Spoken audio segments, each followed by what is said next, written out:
نحمدہ ونصلی ونسلم علی رسولہ النبی الکریم الامین اما بعد فاعوذ باللہ السمیع العلیم من الشیطان اللعین الرجیم بسم اللہ الرحمن الرحیم۔ معزز سامعین و ناظرین، جیسا کہ اس سے پہلی ویڈیو میں اس سے پہلے بیان میں اعتکاف کے متعلق میں نے آپ سے چند گزارشات کی تھی۔ اعتکاف کی 3 قسمیں ہیں۔ پہلی قسم اعتکاف واجب، آپ نے جب کوئی منت مان لی، مثال کے طور پر آپ نے یوں منت مانی، یوں نظر مانی کہ میرا فلاں جائز کام ہو گیا تو میں 3 دن کا، 5 دن کا، 7 دن کا یا 10 دن کا اعتکاف کروں گا، یا میں فلاں امتحان میں پاس ہو گیا تو میں 10 دن کا اعتکاف کروں گا۔ وہ جو آپ نے نظر مانی اعتکاف کی، تو وہ اعتکاف کرنا، معتکف ہونا آپ کے اوپر لازم ہے، آپ کے اوپر واجب ہے۔ دوسری قسم ہے اس کی اعتکاف سنت۔ سنت اعتکاف وہ ہے جو اللہ کے نبی صلی اللہ علیہ وآلہ وسلم نے رمضان المبارک کے آخری عشرے کی طاق راتوں کے اندر لیلۃ القدر کے حصول کے لیے کیا ہے۔ آخری 10 دنوں کا اعتکاف وہ رسول اللہ صلی اللہ علیہ وسلم کی سنت ہے۔ تیسری قسم وہ ہے اعتکاف کی مستحب۔ مستحب اعتکاف وہ ہے کہ جب بھی آپ مسجد میں گئے، نماز کے لیے مسجد میں داخل ہوئے، تو آپ نے اعتکاف کی نیت کر لی، آپ جتنی دیر مسجد میں رہے آپ کو ثواب ملتا رہے گا۔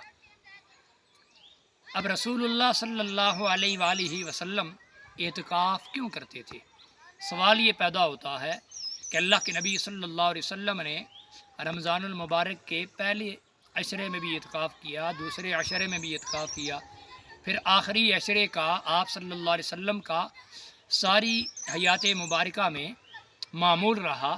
تو یہ سوال ہے کہ رسول اللہ صلی اللہ علیہ وسلم اعتکاف کیوں کرتے تھے، معتکف کیوں ہوتے تھے، اپنے ساتھ صحابہ کرام علیہم الرضوان کو بھی اعتکاف میں کیوں ساتھ ٹھہراتے تھے؟ تو اس کا جواب یہ ہے، حضور نبی مکرم صلی اللہ علیہ وآلہ وسلم جو باعث تخلیق کائنات ہیں، آپ صلی اللہ علیہ وسلم لیلۃ القدر کے حصول کے لیے اللہ کے گھر میں اللہ کی رضا کے لیے معتکف ہوتے تھے، اعتکاف میں ٹھہرتے تھے۔ وہ لیلۃ القدر کہ جس کے متعلق میں نہیں، کوئی حدیث نہیں، کوئی مورخ کی تاریخ نہیں، کسی مؤلف کی تالیف نہیں، کسی مصنف کی تصنیف نہیں، بلکہ اللہ کا قرآن کہتا ہے لیلۃ القدر خیر من الف شہر، کہ لیلۃ القدر 1000 مہینوں سے بہتر ہے۔ وہ ایک رات جو 1000 مہینوں سے بہتر ہے، اس رات کے حصول کے لیے اللہ کے نبی صلی اللہ علیہ وسلم اعتکاف کیا کرتے تھے۔ اب رسول اللہ صلی اللہ علیہ وسلم کی سنت کے احیاء کے لیے آپ صلی اللہ علیہ وسلم کے غلام اور آپ کے ماننے والے اللہ کے نیک اور برگزیدہ بندے رمضان المبارک کی مقدس ساعتوں میں، اس کے مقدس لمحات میں، آخری عشرے میں معتکف ہوتے ہیں۔ رب العالمین اعتکاف میں بیٹھنے والے احباب اور ان حضرات کے توسل اور ان مقدس ساعتوں کے تصدق سے عالم اسلام کی خیر فرمائے، ملک پاکستان کی خیر فرمائے، اور فلسطین کے مسلمانوں کے حال پہ رحم و کرم فرمائے۔ وما علیہ الا البلاغ المبین۔